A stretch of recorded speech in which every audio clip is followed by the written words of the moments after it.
ففروا إلى الله إني لكم منه نذير مبين.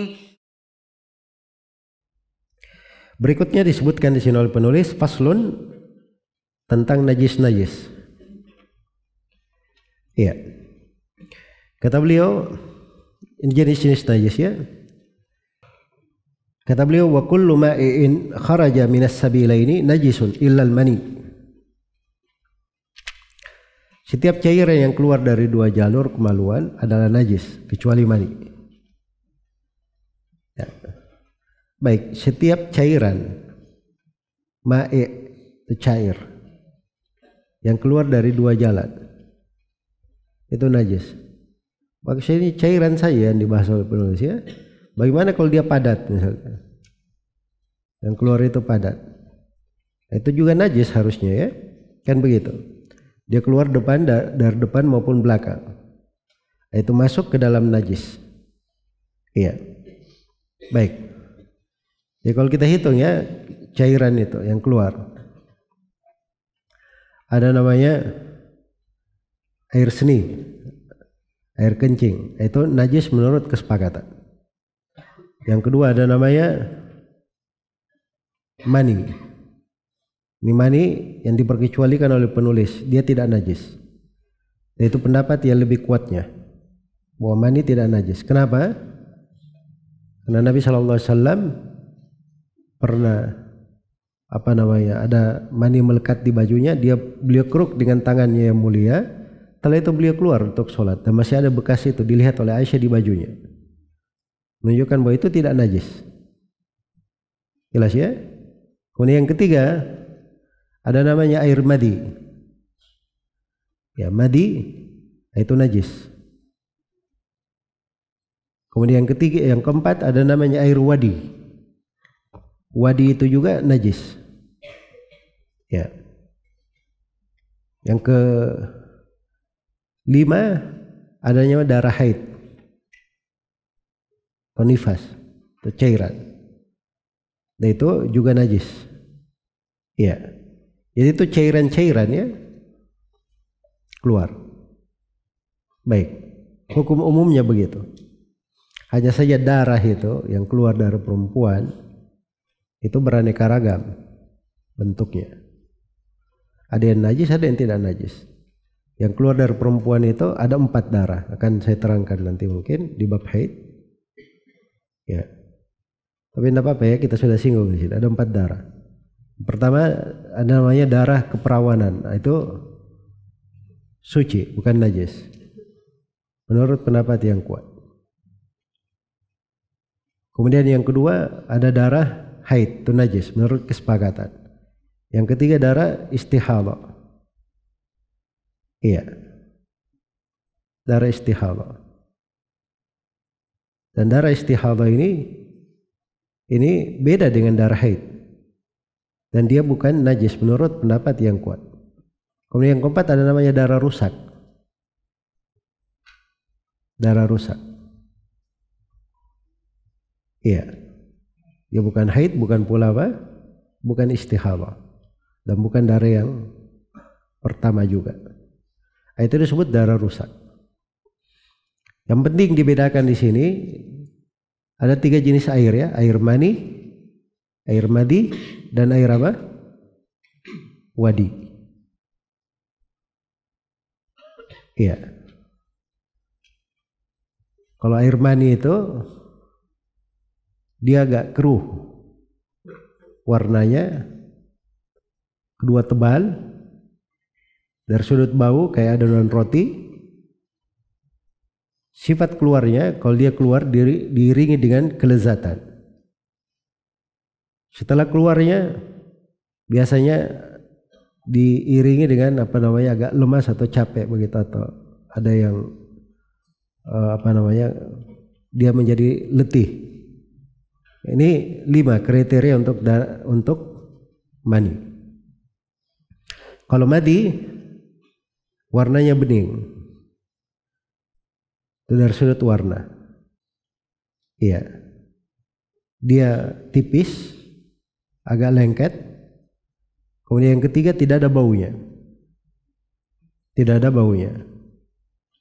Keluarnya itu kalau mengingat hal-hal yang mengarah kepada hubungan suami istri atau semisal dengan itu, maka keluar.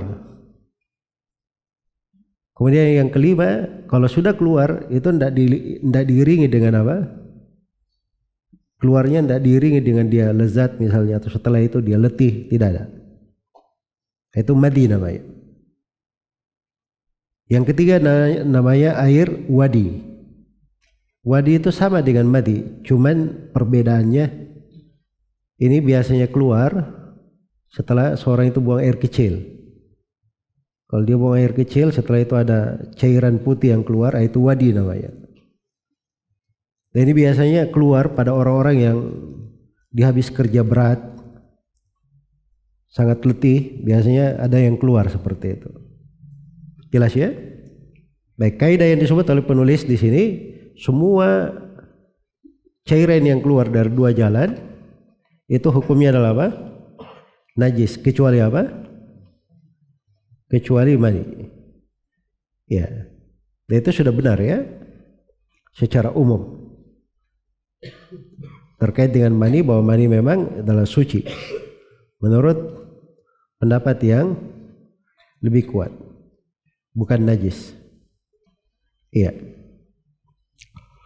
Baik, dan itu pendapat mayoritas ulama. Pendapat mayoritas ulama.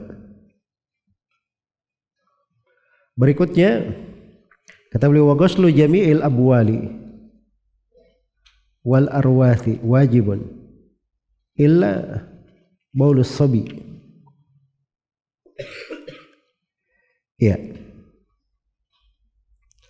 Di sini antum lihat ya pembahasan najis. Kenapa penulis tidak mengatakan harus ada niat menghilangkan najis?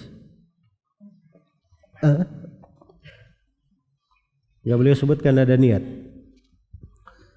Karena itu dibedakan ya antara raf'ul hadath dan izalatu al-khabath, izalatun najasa. Jadi mengangkat hadas itu perlu air, perlu niat itu. Tapi kalau najis itu tidak perlu niat. Sebab yang dimaksudkan adalah dihilangkan. Kapan dia pergi, maka itu enggak ada masalah. Sama menggunakan air. Pakai air itu kalau mengangkat hadas wajib pakai air. Berwudu, mandi wajib pakai air. Tapi kalau menghilangkan najis tidak wajib pakai air. Ada yang misalnya tangannya kena air kencing misalnya, terus dia cuci pakai air kelapa, hilang najisnya, maka itu tidak ada masalah, sudah syah, sudah hilang najisnya. Dimaksudkan adalah menghilangkan apa? Menghilangkan najis. Ya, itu dibangun di atas pendapat yang paling kuatnya di dalam pembahasan. Tidak ada silam pendapat ya di dalam hal itu. Cuman saya ingin mengingatkan satu poin itu. Baik, kata beliau, wa ghuslu jami'il abwali wal arwathi wajibun illa baul as-sabi. Adil lam ya'kul at-ta'am fa innahu yadhuru bi rasyil ma'i alaihi. Seluruh kencing, seluruh rauth, ya, kotoran yang najis itu wajib untuk dicuci, kecuali kencing anak laki-laki. As-sobi, sobi di situ kencing bayi laki-laki. Ya. Apa ketentuan bayi laki-lakinya? Alladzi lam ya'kulit ta'am, yang belum makan makanan selain daripada air susu ibunya. Dia cuma konsumsi makanan saja. Konsumsi air susu ibu saja. Dia belum punya makanan tetap. Ya, maksudnya di situ belum makan makanan sebagai makanan tetapnya. Kan kadang bayi itu dia umumnya konsumsi air susu ibu, tapi kadang-kadang oleh ibunya dikasih madu, ya, itu nggak ada masalah ya, masih masuk. Tapi kalau tiap hari dikasih madu, itu sudah ada makanan tetap namanya selain air susu ibu. Itu nggak masuk lagi di hukum ini. Atau dia misalnya bayinya dia menyusu, tetapi sudah diberi makanan bayi tiap pagi misalnya makan bayi, nah itu juga sudah punya makanan tetap selain dari air susu ibu, itu juga tidak masuk di hukum yang disebut di sini. Kencingnya diringankan untuk dibersihkan. Jelas ya? Baik. Jadi asalnya semua kencing dan kotoran itu najis, dicuci. Kecuali kencing bayi laki-laki, itu ada perlakuan khusus dalam mensucikannya. Cukup dipercikkan saja, tidak perlu dicuci. Iya. Dan dikatakan oleh penulis di sini, yathuru, ya. Kata beliau, menjadi suci hanya dengan memercikkan air padanya. Yathuru birashil ma'i alaihi. Baik. Dan itu dalilnya adalah hadits Nabi sallallahu alaihi wasallam. Hadits Abu Samah, yugsalu min baulil jariyah wa yurashu min baulil gulam. Kencing bayi perempuan dicuci, adapun bayi laki-laki cukup dipercikkan. Cukup dipercikkan. Lam ya'kulit ta'am itu ada di dalam hadits riwayat Bukhari Muslim tentang anak yang digendong oleh Nabi itu. Nah itu disebutkan sifat anak itu lam ya'kulit ta'am. Dia belum makan makanan selain dari air susu ibunya. Begitu dia kencing, maka Nabi minta air, beliau hanya memercikkan saja air di atas dirinya. Jelas ya? Dan ini dari kemudahan diberikan ya, subhanallah. Kalau anak laki-laki itu kan memang paling susah ya kalau kencing itu. Dia bisa kemana-mana. Ya, tapi kalau anak perempuan itu lebih mudah untuk dibersihkan. Lebih mudah untuk dibersihkan. Dan itu dari hikmah di dalam syariat diberi keringanan pada hal yang mencocoki. Kemudian kata beliau, wala yu'fa an syai'in minan najasat illa al-yasira minad dami wal qaih. Kata beliau, tidak ada satu najis pun yang dimaafkan kecuali yang sedikit berupa darah dan nanah. Ya, kalau najis itu semuanya harus dibersihkan. Ya, yang dimaafkan itu sedikit dari darah. Misalnya kalau menyembelih hewan itu kan ada darah yang pasti masih melekat di dagingnya kan? Nah, itu dimaafkan sebab itu sedikit. Iya. Baik. Jadi pada hal yang sedikit itu dimaafkan. Demikian pula pada qaih, pada nanah, itu dimaafkan. Baik. Dan ini sebenarnya untuk pembahasan yang masih sedikit dan ringan pada hal yang sulit dihindari, itu masuk di bab taysir secara umum. Nah itu sudah kita singgung ya di pembahasan istinja. Boleh istinja pakai batu. Dan kalau istinja pakai batu di kubul maupun di dubur, itu pasti ada yang tersisa. Tapi yang sedikit itu dimaafkan. Yang sedikit dimaafkan. Kemudian kata beliau, yang tidak dimaafkan juga, ya, wa ma la nafsa lahu sa'ilatun idza waqa'a fil inai wa mata fihi. Iya. Kata beliau, la yunajjisuhu. Kata beliau, hewan yang tidak memiliki darah mengalir apabila jatuh di dalam bejana dan mati tidaklah najis. Nafsa di situ artinya apa? Dam. Mala dam lahu sa'ilah. Iya, tidak ada darah. Itu bahasa dipakai, datang di sebagian riwayat ya, tapi haditsnya lemah. Ibnul Qayyim sebutkan di Zadul Ma'ad, ahli fikih yang paling pertama membahasakan dengan bahasa ini, malan nafsalahu sa'ila, itu adalah Ibrahim An-Nakhai. Setelah itu diikuti oleh para fuqaha setelahnya. Ibrahim An-Nakhai rahimahullah. Ini contohnya seperti semut. Semut tidak ada darah mengalir ya, ada semut itu. lalat. Ya. Jadi ini kalau dia jatuh pada bejana dan mati, maka itu tidak najis. Dan itu haditsnya berdasarkan di hadits riwayat Al-Bukhari, "Idza waqa'a adz-dzubabu fi syarabi ahadikum falyagmishu thumma liyanzi'hu fa inna fi ahadi janahayhi da'an wal ukhra shifaan." Itu hadits Al-Bukhari dari hadits Abu Hurairah di riwayat Al-Bukhari, apabila lalat jatuh di minuman salah seorang di antara kalian, hendaknya dia celupkan, kemudian setelah itu dia lemparkan. Sebab pada sayapnya itu salah satunya ada penyakit dan sayap yang lain ada obatnya. Ada obatnya. Nah, maka dikiaskan semua hewan seperti lalat yang ilahnya itu tidak punya darah mengalir, sama seperti itu. Itu tidak menajisi. Tidak menajisi. Jelas ya? Kemudian kata beliau, wal hayawanu kulluhu tahirun illa al kalba wal khinzir wa ma tawallada minhuma aw min ahadihima. Kemudian sekarang beliau berbicara tentang hukum hewan. Hewan itu semuanya suci, kecuali anjing dan apa?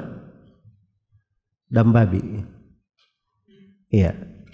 Semuanya suci karena asalnya tidak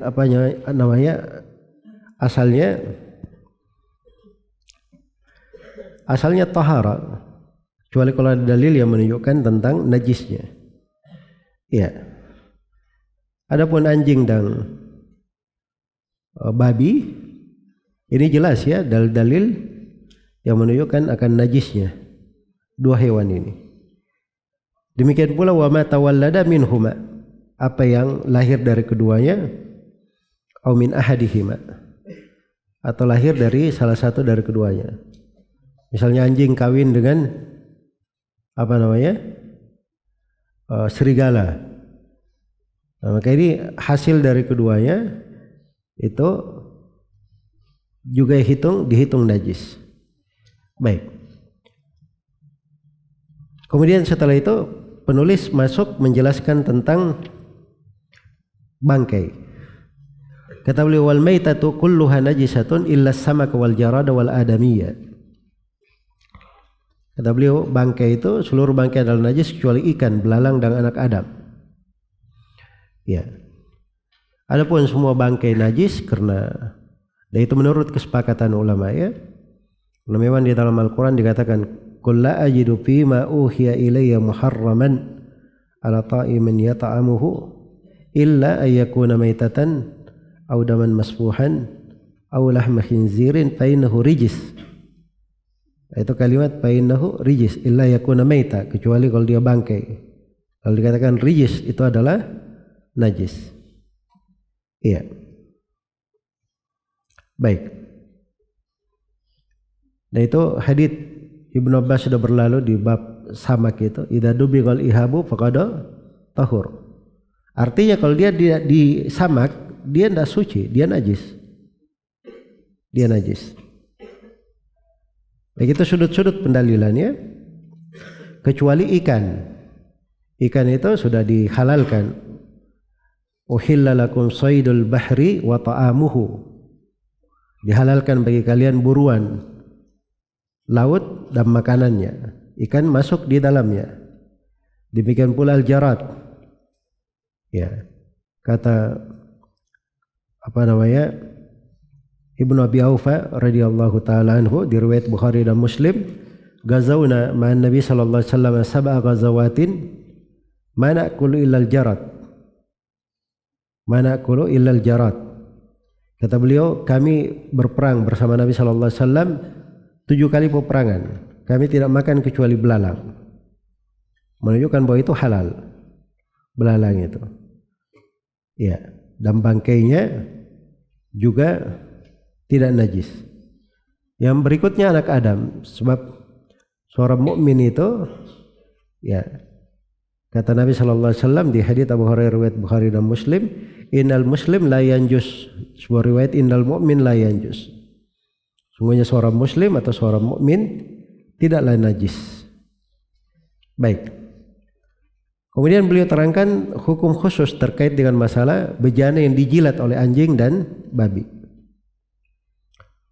Kata beliau, wa yuksalul ina'u min wulugil kalbi wal khinzir 7 marrat. Bejana hendaknya dicuci dari jilatan anjing dan babi sebanyak 7 kali. Haditsnya itu terkait dengan apa? Anjing atau babi? Anjing ya. Tidak disebutkan babi dalam hadits. Cuma disebut anjing saja. Hanya saja sebagian fuqaha, sebagian ulama dari ahli fikih mengikutkan juga babi di dalamnya, sebab mereka bilang babi itu lebih parah daripada anjing. Jadi kalau anjing saja dicuci 7 kali, apalagi apa? Babi. Nah, begitu metode mereka di dalam mengkiaskan, dan itu pendapat yang tidak kuat. Jelas ya? Sebab ini perintah di dalam mensucikan itu ta'abbudi, masuk di dalam pembahasan ibadah, bukan sesuatu yang makulul makna bisa dikiaskan di dalam hal tersebut. Ya, karena itu pendapat yang lebih kuatnya bahwa ini hukum khusus terkait dengan apa? Terkait dengan anjing.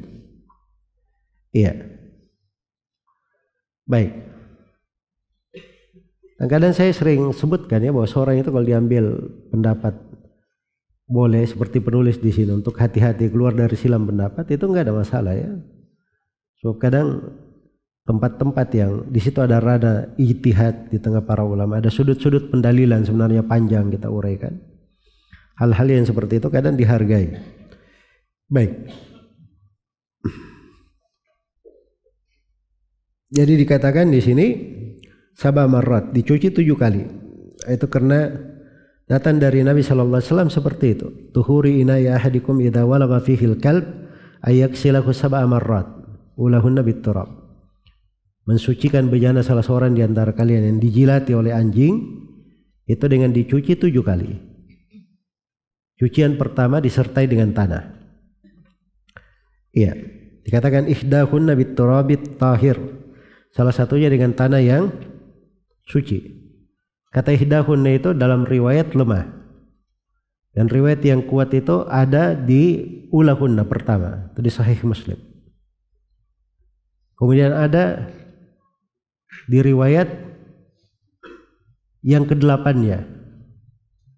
Wa firuhu tsamina biturab, itu hadits Abdullah bin Mughaffal di riwayat Bukhari dan Muslim. Iya. Jelas ya? Baik. Hanya saja kalau diambil yang ke-8 dipakai tanah, tentunya dia perlu mencuci lagi untuk menghilangkan tanah ya. Kemudian kata beliau wa yuksalu min sairin najasat marratan ta'ti alaihi wa thalathu afdal. Sedangkan seluruh najis lain dicuci sebanyak sekali saja untuk menghilangkan najisnya. Tapi mencuci sebanyak 3 kali adalah lebih utama. Ya. Najis itu asalnya cuma dicuci sekali karena perintahnya kan menghilangkan najis. Dicuci sekali hilang ya sudah cukup dalam hal tersebut. Iya. Karena maksudnya adalah menghilangkan najisnya.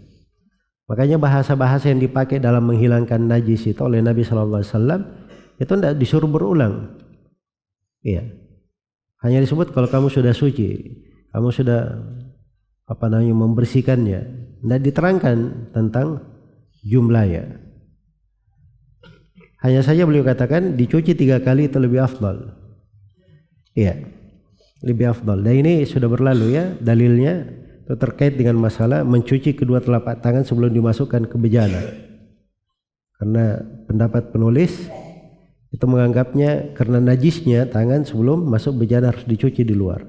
Anda dicuci 3 kali itu syariat mencuci 3 kali. Tapi bukan kewajiban, berlaku di seluruh najis yang lain. Itu sudut pendalilan penulis rahimahullahu ta'ala. Baik. Setelah itu beliau berkata, wa idza takhallalatil khamratu bi nafsiha tahurat wa in khullilat bi tarhi syai'in fiha lam tathur.